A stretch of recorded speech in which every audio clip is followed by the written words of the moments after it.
Fala aí, pessoal! Como é que estão vocês, gente? Espero que estejam bem.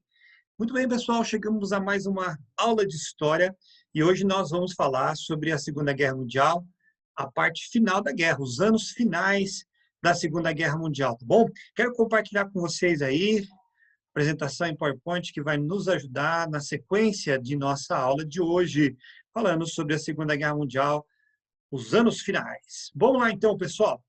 Bom, sempre lembro a vocês, importante, nós estamos chegando na semana 2, ciclo 3 do quarto bimestre, está praticamente no final, não desanimem, continuem firmes aí, por isso, então, assistam a videoaula de hoje, peço a vocês também a leitura nas páginas 36 a 43 da nossa apostila 10, o capítulo 2, e depois façam as atividades. Gente, vamos testar aí o quanto vocês estão aprendendo, fazendo essas atividades, isso vai ajudar vocês em preparação para o futuro vestibular, tá bom, galera? Quanto mais questões vocês fizerem, melhor será para vocês. Escutem o que eu estou te falando, tá bom?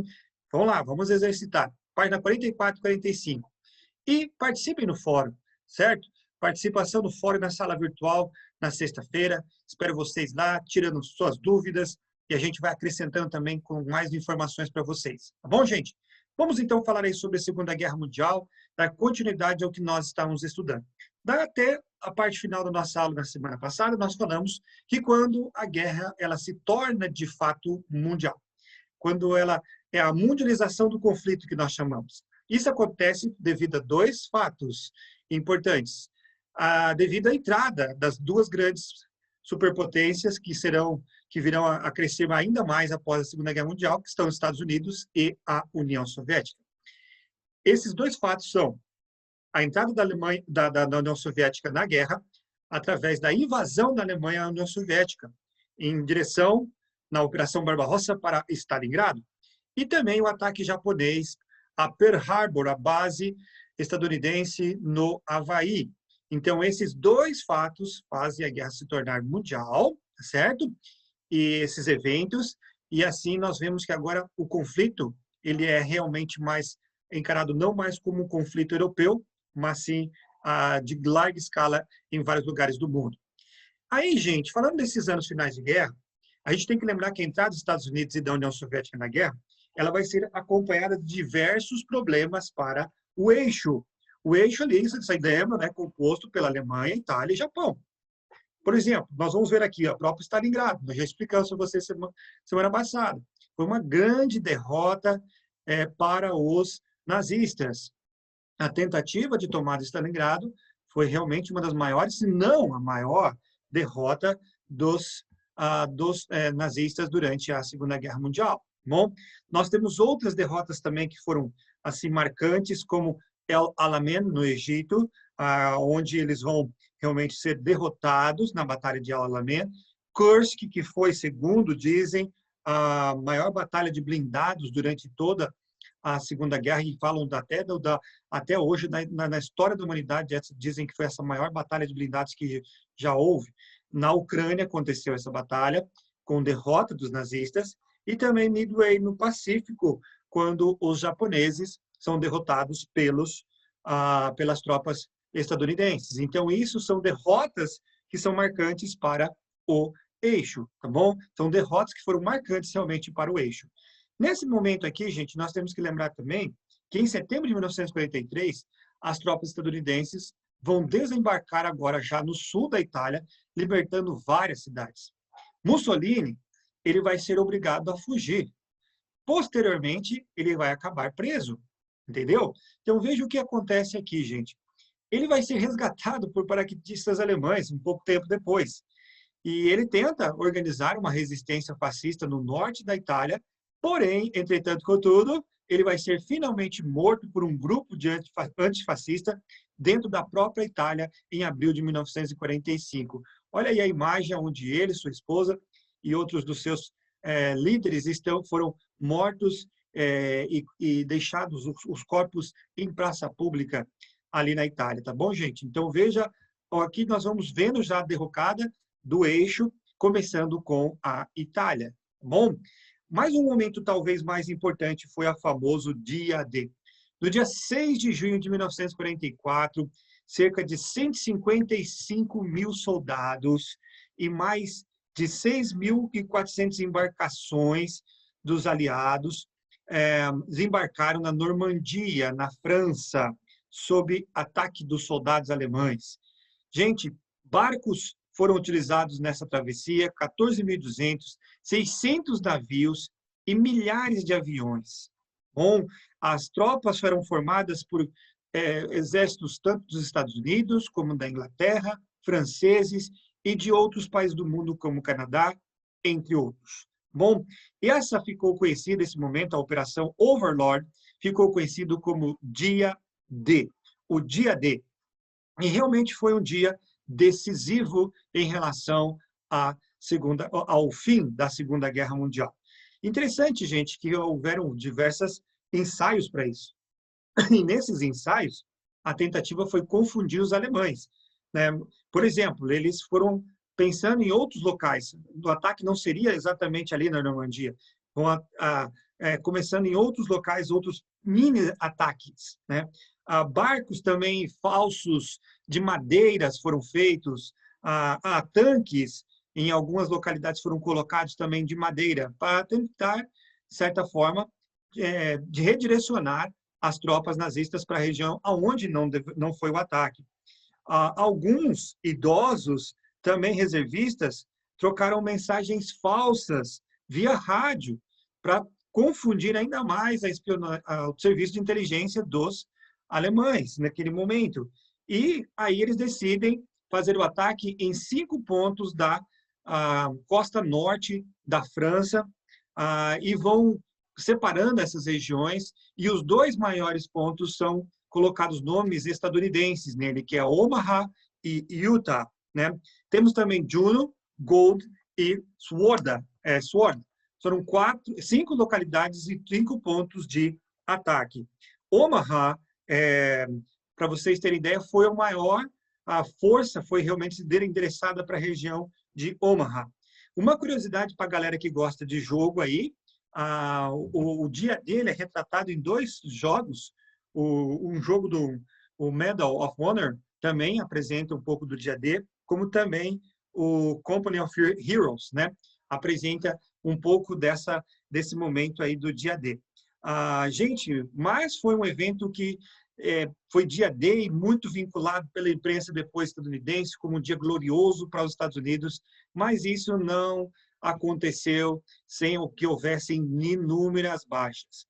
A Batalha da Normandia foi uma operação que, sim, eles reconquistaram a praia da Normandia, na parte norte da França, tomaram dos nazistas a partir do dia 6 de junho de 1944, e a partir daí, foi tão importante esse dia, por quê? Porque a partir daqui começa, vamos dizer assim, os passos à derrota final dos nazistas. O avanço dos aliados será grandioso a partir do dia D. Por isso ficou conhecido como dia D, um dia decisivo. Mas, como disse para vocês, isso não se deu sem muitas baixas. Só em Omaha, foram 4.415 soldados aliados mortos. Bom, só em Omaha, sem contar os milhares de feridos nesse mesmo lugar. Bom, então, os filmes às vezes retratam, as fotos retratam o momento da tomada aqui nesse momento, né? Mas a situação ali naquele momento, os primeiros soldados praticamente todos foram mortos. E era assim, gente, né? Porque os alemães colocaram um monte de armas e também proteções dentro da praia para evitar esse avanço. Entre eles estavam os famosos bunkers de cimento enormes ali, onde tinham metralhadoras, canhões antiaéreos, e a ponte 60, por exemplo, era colocada ali também, e evitando a entrada deles. E esses primeiros soldados, muitos deles foram mortos. Então, eles ganharam a base vamos dizer assim, da força, na base os primeiros morrem enquanto os outros vão chegando cada vez mais, e eles não conseguem matar todo mundo, né? Então, esses últimos acabam depois conquistando a praia de Omaha. Bom, gente, nós temos aqui um dos barcos mais conhecidos usados lá, o barco Higgins, essa lancha de desembarque de veículos e pessoas. É uma pequena lancha, foi criada pelo empresário americano Andrew Jackson. A Higgins, ela serviu como um veículo de transporte que permitiu o desembarque de milhares de soldados nas praias da Normandia. Então, bem interessante mesmo a forma como foi feita essas lanchas, né? Elas levavam aí de 30, se não me engano, a 40 soldados, cada uma delas. E elas foram muito bem utilizadas neste momento. Esse é um famoso retrato do dia D, que mostra para nós a tomada já da praia. Veja aí que já estão desembarcando todas as forças, mas não mostra o quanto foi custoso para isso, né? Um filme que eu acho que retrata de uma forma bem interessante essa entrada ali e o quanto foi custoso para os Estados Unidos neste momento é o Resgate do Soldado Ryan. Bem no início do filme, você vê lá esse momento da tomada da praia da Normandia, tá bom? Das praias da Normandia. Bom, gente, pensando aqui também nos campos de concentração. Conforme o eixo foi perdendo a guerra e os custos da manutenção desses campos de concentração vão ficando cada vez mais inviáveis. Eles não tinham condições de manter esses custos, esses campos de concentração. Aí, algumas táticas começam a ser utilizadas. E essa ficou conhecida como solução final.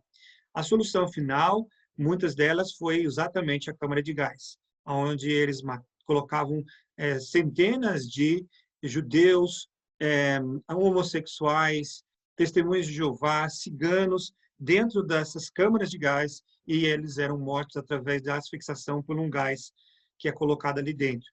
Outra forma também era a marcha da morte. Colocavam os prisioneiros dos campos de concentração para marchar, sem comida, sem bebida, sem água, sem nada. Muitas vezes eles marchavam, andavam, até que, mortos de fome, acabavam caindo e ali mesmo ficavam. Sem contar também que o frio acabava levando muitos desses à morte durante a Marcha da Morte. Então, essa solução final ficou assim conhecida como Holocausto. E os judeus mesmo não gostam desse nome, porque o holocausto, a palavra holocausto, significa, no hebraico, que é a língua deles, oferta de sacrifício totalmente queimado.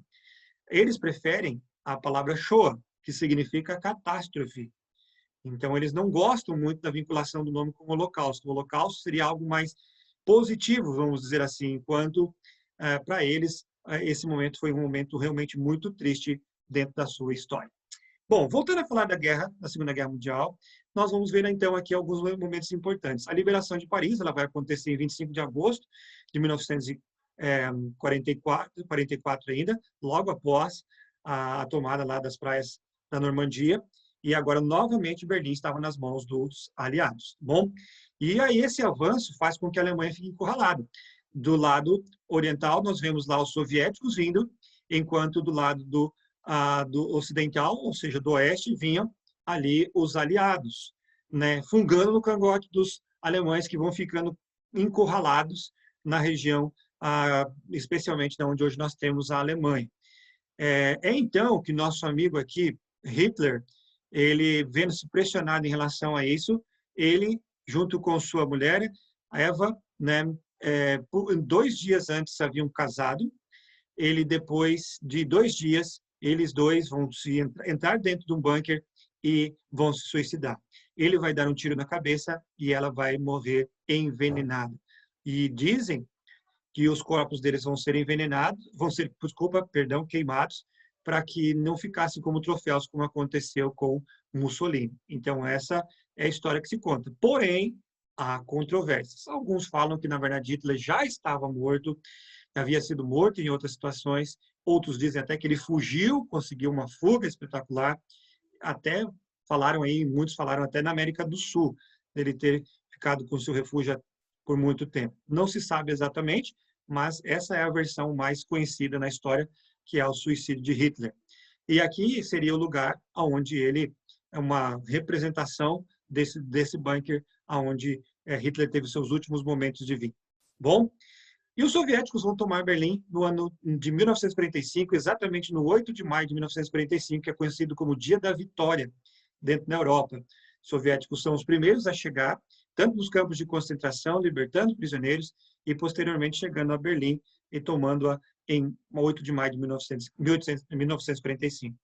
Agora a guerra ela se concentra mais realmente relacionada ao Japão. E os Estados Unidos queria chegar exatamente em Tóquio. E as batalhas vão acontecendo, como a Batalha de Midway, que a gente já tinha mencionado, Mar do Coral, Nova Guiné, Batalha das Filipinas, de Okinawa e Iwo Jima, até chegar realmente diretamente em Tóquio.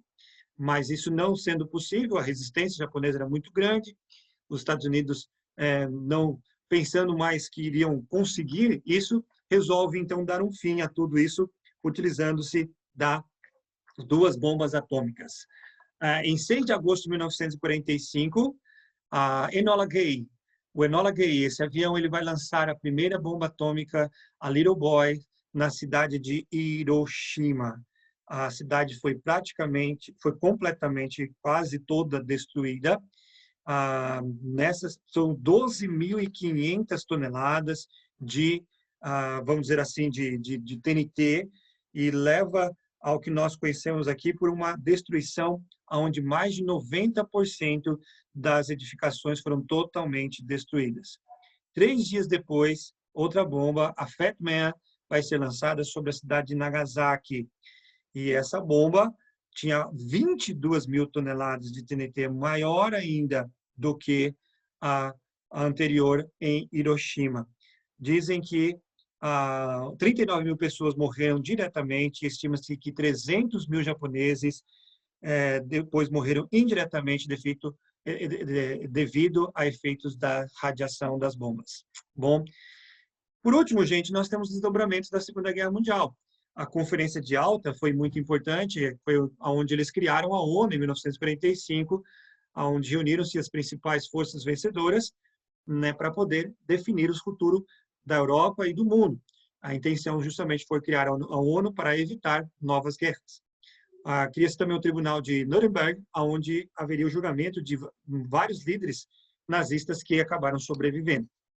E, por último, nós temos a Conferência de Potsdam, que vai fazer a divisão da Alemanha em 1949, e também da cidade de Berlim.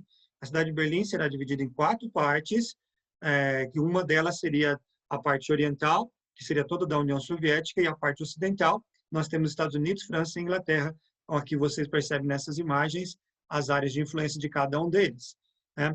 E também a Alemanha dividida ao meio entre a Alemanha Oriental e a Alemanha Ocidental. Bom, gente, então é isso aí, nossa aula de hoje. Espero que tenham compreendido. Qualquer coisa, galera, estou aqui para ajudar vocês, tá bom? Grande abraço, boa semana.